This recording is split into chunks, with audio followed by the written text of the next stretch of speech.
The Daily English Podcast. Easy listening and speaking practice. Do you study English every day, but still freeze when it's time to speak?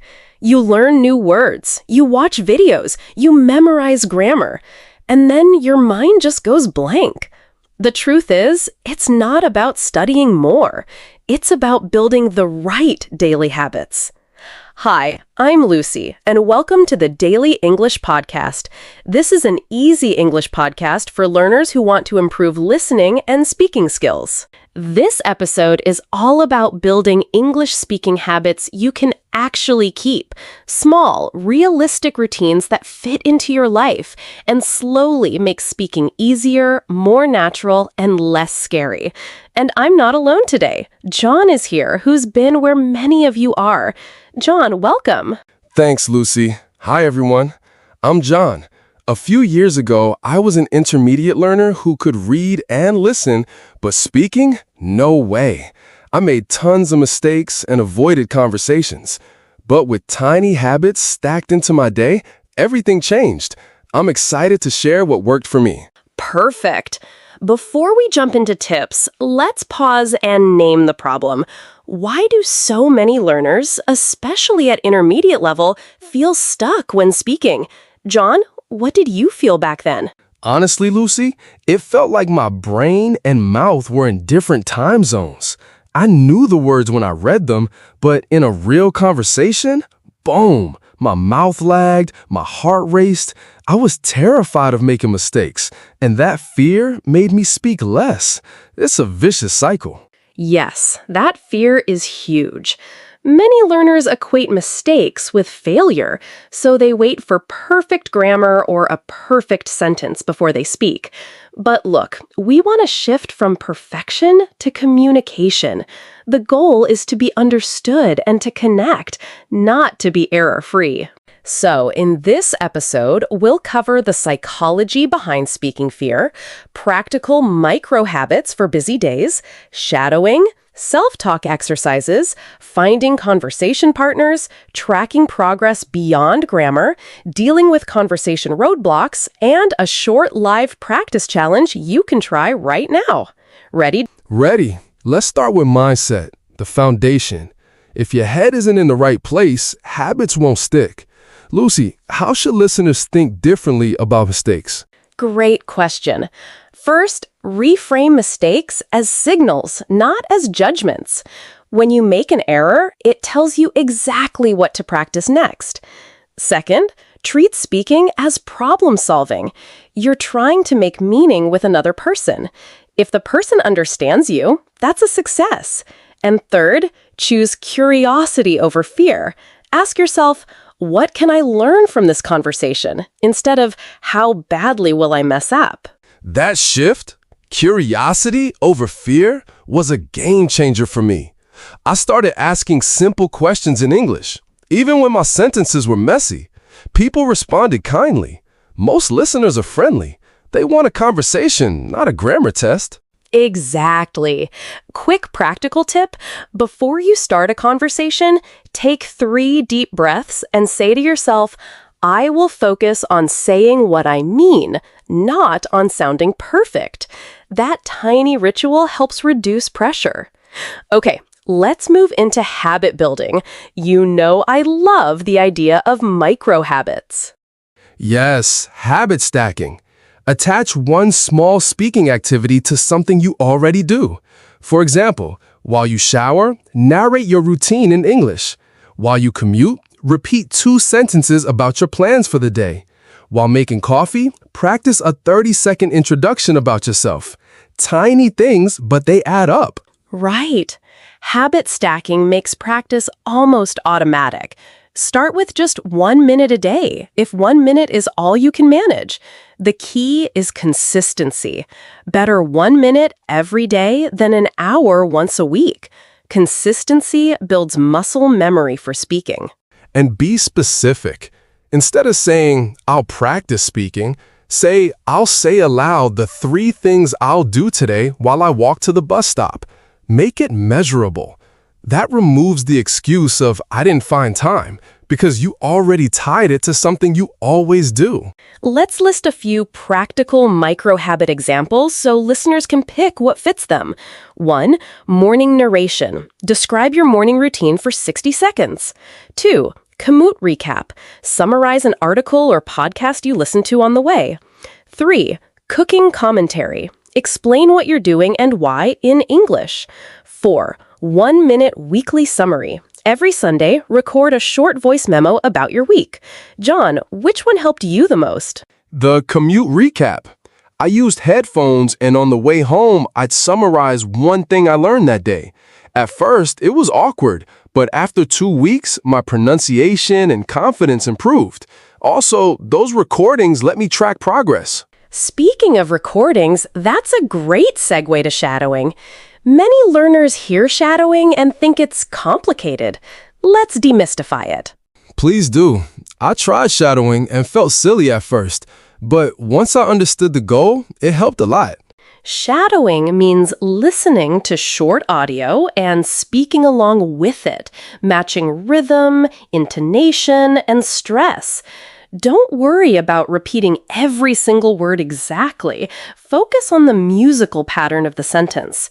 Start with short clips, 10 to 30 seconds, from podcasts, interviews, or movies.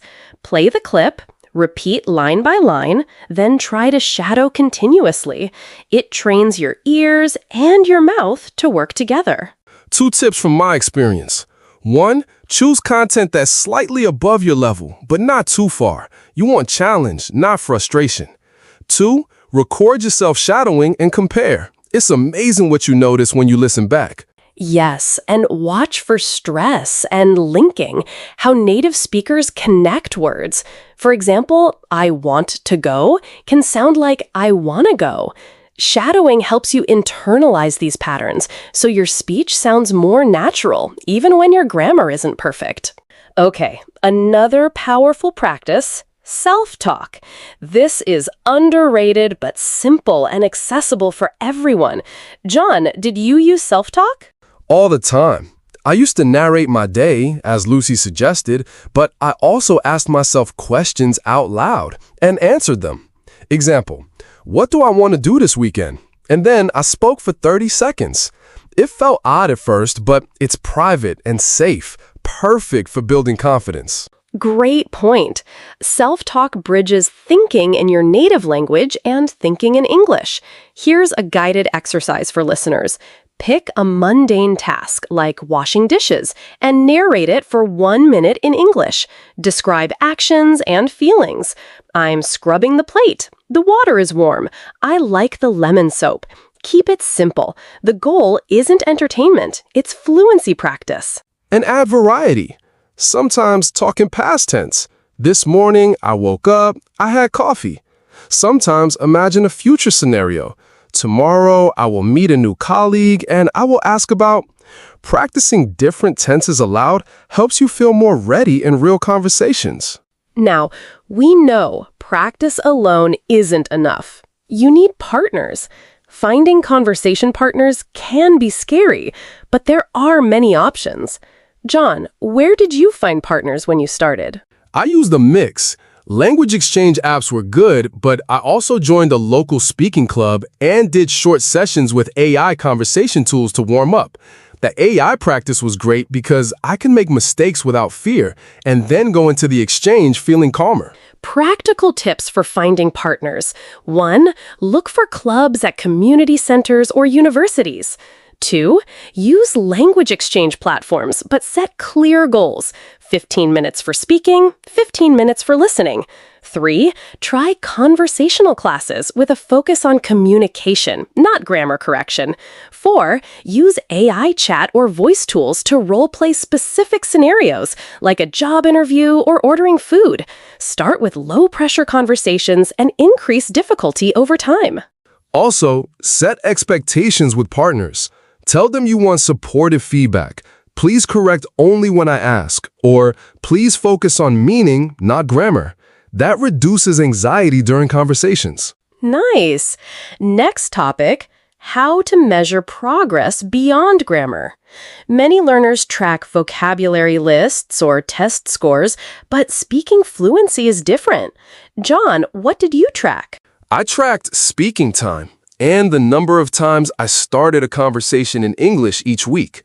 It was less about how many errors and more about how often am I speaking and how long can I maintain a thought without stopping. Those measures felt encouraging. Yes, focus on fluency metrics like 1. Average uninterrupted speaking time. Start at 30 seconds. Aim to increase. 2. Number of speaking opportunities per week. 3. Comfort level. A subjective score from 1 to 10 after each session. 4. Ability to get your message across. Did the listener understand you? These are better indicators of communicative success than counting grammar mistakes. Another practical method, keep a short speaking journal. Every time you practice, note the date, the activity, how long you spoke, and one thing you did well. Over time, you'll see real improvement. I like that. Seeing a list of small wins, like spoke for 90 seconds without stopping, helped more than seeing a grammar score go up slightly. Okay, real-world conversation hurdles. What do you do when you get stuck mid-sentence, John? Yeah, let me think. How can I say this? Filler phrases like, let me think, or how can I say this? Buy you time. Also, active listening helps. Repeat or summarize what the other person said and then respond.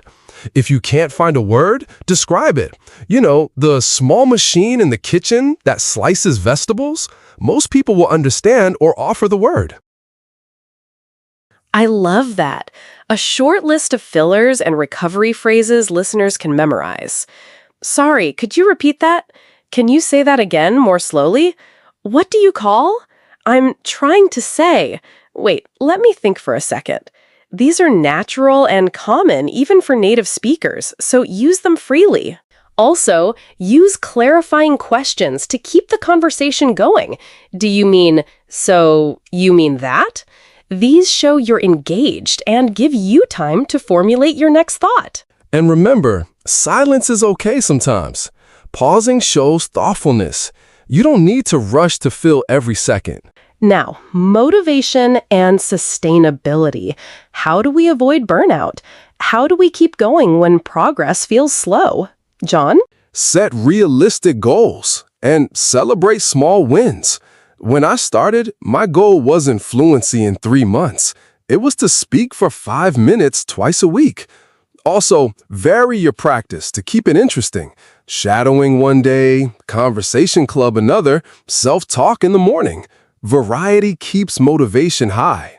Yes, and give yourself permission to rest. Language learning is a long game. If you miss a day, that's okay. The important thing is to come back. Also, create rewards. After a week of consistent practice, treat yourself to something small, a favorite dessert, a film in English, or time with friends. Positive reinforcement works.